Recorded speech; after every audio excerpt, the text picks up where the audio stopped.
Assalamualaikum warahmatullahi wabarakatuh. Selamat bertemu kembali dengan saya, Fathul Hidayati, dalam video pembelajaran kimia kelas 12 SMA. Kali ini, saya akan menjelaskan tentang hukum Faraday 1.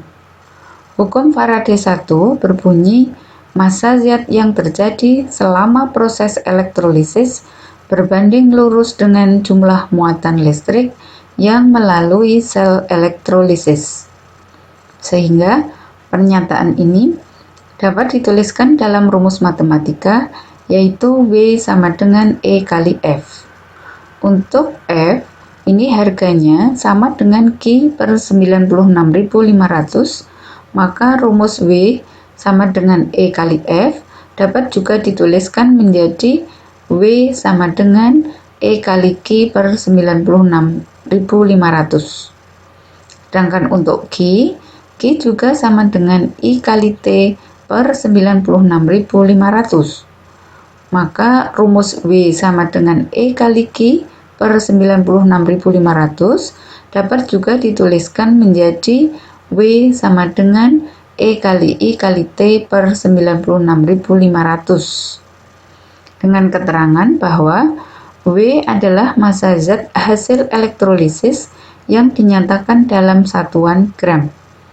E adalah massa ekivalen zat hasil elektrolisis, di mana E dapat dihitung melalui AR dibagi dengan valensi. Untuk valensi, nanti dapat kita ketahui dengan melihat bilangan oksidasi atau muatan dari ionnya. Kemudian untuk F adalah jumlah arus listrik dalam Faraday. Kemudian T adalah waktu yang diperlukan selama proses elektrolisis dan dinyatakan dalam satuan detik. Apabila waktu elektrolisis satuannya adalah selain detik, maka dalam perhitungan harus kita ubah dulu ke dalam satuan detik. Kemudian I adalah kuat arus dalam ampere. Q adalah muatan listrik dalam kolom, dan perlu diingat bahwa 1 Faraday harganya sama dengan 1 mol elektron sama dengan 96.500 kolom. Sedangkan untuk 1 kolom itu sama dengan 1 ampere detik.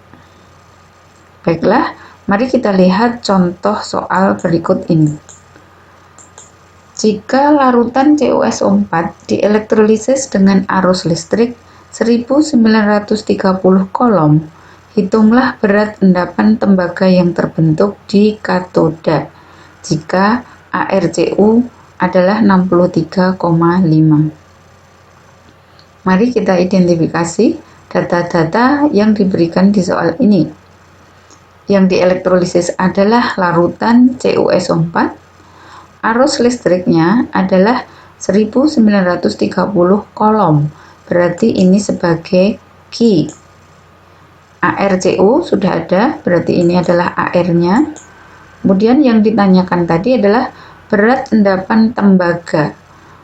Berat endapan tembaga berarti lambangnya di sini adalah W dari Cu. Maka untuk menjawabnya, kita akan menggunakan rumus yang melibatkan adanya Q, W, dan AR. Berarti rumus yang kita pakai adalah yang ini. W sama dengan E kali Q per 96.500. Nah, kemudian untuk E tadi diperoleh dari AR per valensi. Untuk AR sudah tersedia 63,5. Untuk valensi dapat kita lihat dengan persamaan reaksi ionisasi dari larutan CuSO4. Bahwa CuSO4 itu dapat terion menjadi Cu2+ ditambah SO4 2-. Maka valensi Cu dapat kita lihat di sini. Dari bilangan oksidasi Cu itu adalah plus 2. Maka valensinya akan sama dengan 2. Juga perlu diketahui bahwa Cu2+ ini sebagai ion positif, dia bukan dari logam aktif. Oleh karena itu, reaksi di katoda nanti adalah ion positif ini sendiri yang akan tereduksi. Berarti Cu2+ yang akan tereduksi dengan menangkap 2 elektron menjadi logam Cu. Nah, logam Cu di sini yang diendapkan di katoda beratnya berapa? Ini yang ditanyakan dalam soal ini. Baiklah, kita lanjutkan dengan menghitung harga E. Bahwa E tadi adalah AR per valensi, AR sudah ada 63,5, valensinya juga sudah tahu yaitu 2. Maka E-nya adalah 63,5 dibagi 2 atau 31,75. Nah, kemudian yang ditanyakan tadi adalah W dari Cu. Maka WCU sama dengan E kali Q per 96.500. E-nya sudah kita peroleh yaitu 31,75. Q-nya ada di dalam soal. Kemudian tinggal dibagi 96.500. Jadi WCU-nya adalah 31,75 kali 1930 dibagi 96.500. Kita peroleh WCU-nya adalah 0,635 gram. Baiklah, kita lanjutkan dengan contoh yang kedua. Contoh yang kedua, larutan AgNO3 diketahui ArAg adalah 108, dialiri listrik 10 ampere selama 1 jam. Berapa gram logam perak yang dapat diendapkan? Maka kita identifikasi dulu. Yang dielektrolisis adalah larutan AgNO3. Kemudian ArAg berarti ini lambangnya adalah Ar. Kemudian dialiri listrik sebesar 10 ampere. 10 ampere berarti ini listrik dalam satuan ampere itu disimbolkan dengan I. Kemudian selama 1 jam. Selama 1 jam berarti ini waktu untuk elektrolisis. 1 jam berarti kita ubah dulu ke dalam detik. Ini sama dengan 3600 detik. Jadi T-nya adalah 3600 detik. Kemudian yang ditanyakan dalam soal ini adalah berapa gram logam perak, berarti W dari Ag. Maka untuk menjawabnya kita pilih rumus yang melibatkan ada T, ada Ar, ada I, dan W. Sehingga rumusnya adalah W sama dengan E kali I kali T per 96.500. Maka untuk E tadi kita tentukan terlebih dahulu dari AR per valensi. AR sudah ada 108, lalu valensi di sini adalah valensinya Ag. Berapa valensi Ag? Kita dapat melihat dari reaksi peruraian AgNO3, yaitu AgNO3 terurai menjadi ion Ag+ dan NO3-. Maka valensi ini dapat kita lihat dari bilangan oksidasi Ag-nya. Di sini bilangan oksidasinya adalah +1, maka valensi Ag juga sama dengan 1. Nah, kemudian kita lanjutkan dengan menghitung harga E tadi. AR per valensi berarti 108 dibagi 1. Ketemunya adalah 108. Nah, selanjutnya kita akan menentukan WAg. WAg rumusnya E kali I kali T per 96.500. Maka E-nya kita masukkan 108, I-nya kita masukkan 10 ampere, kemudian untuk waktunya adalah 3600. Jadi WAg sama dengan 108 kali 10 kali 3600 dibagi 96.500. Kita memperoleh bahwa WAg adalah 40,29 gram. Baiklah, kita lanjutkan dengan contoh soal yang ketiga. Ke dalam 500 ml larutan CuSO4 0,1 M dilewatkan arus listrik sejumlah 0,02 Faraday. Pertanyaannya adalah, hitunglah pH larutan sesudah elektrolisis. Yang kedua adalah, hitunglah volume gas oksigen yang terbentuk pada kondisi STP. Baiklah, kita identifikasi lagi data-data yang ada, bahwa di sini ada larutan CuSO4 yang dielektrolisis.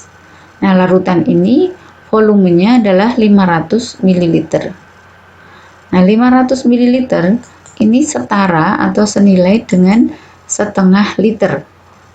Atau dari mili kita ubah ke dalam liter, berarti dibagi 1000. Nah, kemudian arus listrik yang digunakan sejumlah 0,02 Faraday, berarti ini sebagai F-nya. Kemudian yang ditanyakan di soal ini tadi adalah pH larutan. Yang kedua adalah volume gas oksigen pada keadaan STP. Ya, pada keadaan STP. Baiklah, untuk menjawab soal nomor 3 ini, berarti kita memulai dengan menuliskan persamaan reaksi ionisasi dari larutan CuSO4. Bahwa CuSO4 dapat terion menjadi Cu2+ ditambah dengan SO4 2-.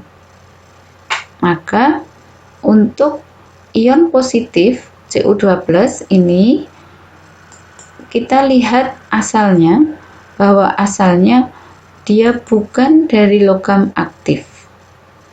Nah, karena kalau logam aktif itu adalah golongan 2A, 1A, 2A, dan Al3+ serta Mn2+. Nah, karena ion Cu2+ itu bukan logam aktif, maka reaksi di katoda adalah langsung reaksi reduksinya Cu2+. Cu2+ menangkap 2 elektron menjadi logam Cu. Nah, kemudian untuk reaksi di anoda, maka kita akan melihat ion negatifnya. Ion negatifnya adalah SO4 2-. Berarti di sini merupakan sisa dari asam oksi. Jadi sisa asam oksi adalah sisa asam yang ada oksigennya, seperti SO4 2- ini. Nah, karena dia sisa asam oksi, menurut aturan penulisan reaksi elektrolisis di anoda, maka yang dioksidasi adalah airnya, bukan ion negatifnya ini. Nah, reaksi di anoda adalah oksidasi dari air, maka persamaannya adalah 2H2O menjadi 4H+ ditambah O2 ditambah dengan 4 elektron. Nah, tadi di dalam soal diketahui arus listriknya dalam satuan Faraday. Berarti 1 Faraday itu sama dengan 1 mol elektron. Sehingga kalau ini 0,02 Faraday, maka mol elektronnya juga sama dengan 0,02. Nah, kemudian dalam persamaan reaksi di anoda tadi ada 4 elektron. 4 elektron ini adalah 0,02 mol. Nah, karena yang ditanyakan adalah pH, pH sangat tergantung pada konsentrasi H+. Sedangkan konsentrasi H+ nanti tergantung pada jumlah molnya. Lalu dari mana kita mendapatkan mol H+? Nah, mol H+ dapat kita peroleh melalui perbandingan koefisien dengan elektronnya. Jadi koefisien elektron di sini 4, untuk molnya adalah 0,02 mol. Berarti untuk H+, koefisiennya juga 4. Maka mol H+ itu juga sama dengan 0,02 mol. Gitu ya. Nah, kemudian untuk menghitung pH, setelah ketemu molnya H+, kita hitung terlebih dahulu konsentrasi H+-nya. Konsentrasi H+, rumusnya adalah mol dibagi volume dalam satuan liter. Nah, molnya H+ sudah kita peroleh di sini tadi 0,02 dibagi dengan volume yang sudah kita ubah tadi dari mili menjadi liter. Jadi 0,02 dibagi 0,5. Kita memperoleh harga konsentrasi H+ adalah 4 kali 10 pangkat min 2. Maka pH-nya adalah min log konsentrasi H+, berarti min log dari 4 kali 10 pangkat min 2, maka ketemunya adalah 2 min log 4 atau 1,4. Nah, berikutnya pertanyaan yang kedua adalah berapa volume gas oksigen yang terbentuk pada kondisi STP. Nah, berarti O2 ini volumenya berapa dalam keadaan STP. Di sini juga sangat tergantung pada harga mol dari O2. Nah, dari mana kita tahu mol O2? Mol O2 juga bisa kita tentukan melalui perbandingan koefisien dengan elektron.